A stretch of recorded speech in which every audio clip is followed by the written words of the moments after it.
Mémoire de syndicalistes policiers, on n'avait pas vu une telle mobilisation unitaire depuis 2001. Et c'est bien là un des symptômes du mal-être professionnel qu'ils décrivent. À Cayenne, depuis des années, les policiers attendent un nouveau commissariat pour remplacer le vieil hôtel de police. Mais on manque aussi d'hommes, de femmes et de matériel, ce qui entraîne une surcharge de travail.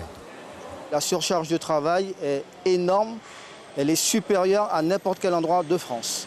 Ensuite, il y a la spécificité de la Guyane, puisque la Guyane, c'est quand même 27 homicides. C'est 14 fois plus que Marseille et 7 fois plus que le 93.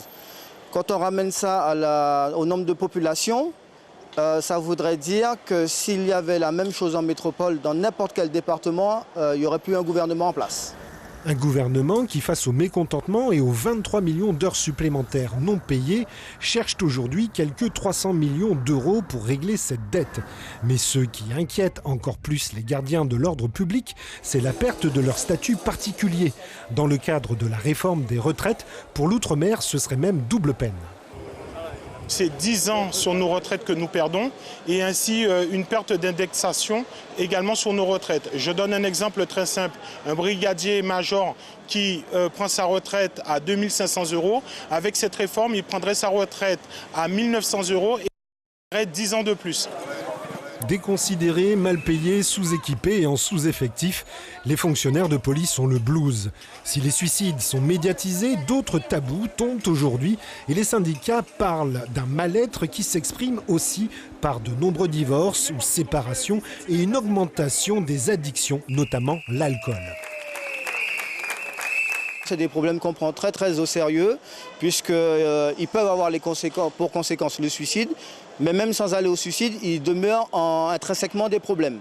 Donc le problème, c'est que nous sommes très vigilants au niveau des collègues et le prochain CHSCT, je pense que même en Guyane, il sera quand même de poids en la matière.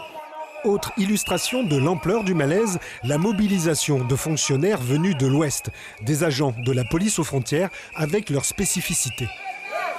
Il y a un manque d'effectifs, il y a un manque de moyens, il y a un manque de coordination peut-être aussi avec les instances locales sur le plan international avec la coopération du Suriname pour pouvoir mettre un vrai créneau où tout le monde pourrait passer dans un point de passage agréé, fixé par l'État français et le Suriname. Les manifestants se sont ensuite rendus à la préfecture, une administration en pleine refonte, avec notamment la création d'une direction territoriale de la police. La Guyane a été choisie pour expérimenter ce nouveau modèle d'organisation. Les policiers guyanais espèrent qu'il répondra aux enjeux de notre territoire et apportera une partie des réponses à leur malaise. Suivez l'info sur Guyana Première, télé, radio et Internet.